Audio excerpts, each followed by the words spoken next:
Si vous êtes nouveau sur la chaîne, n'oubliez pas de vous abonner et d'activer la cloche de notification. On commence.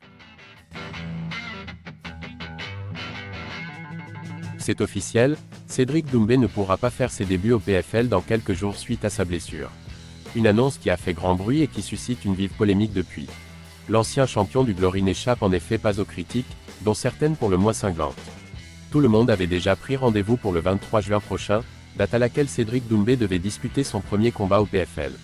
Ayant décidé de snober l'UFC et son président Dana White pour la concurrence, cette dernière lui offrant bien plus d'argent, le franco-camerounais est appelé à devenir l'un des nouveaux porte-étendards de la Ligue en compagnie de Francis Ngannou.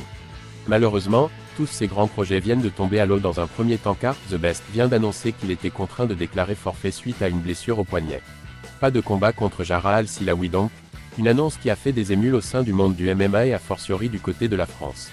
Le moins que l'on puisse dire, c'est que le cas de l'ancien kickboxer énerve. Le forfait de Cédric Doumbé fait jaser ses haters. C'est un fait, Doomset s'est aussi construit une réputation dans le monde des sports de combat par son côté provocateur, lui qui donne régulièrement son avis sur ses pairs sans faire dans la langue de bois.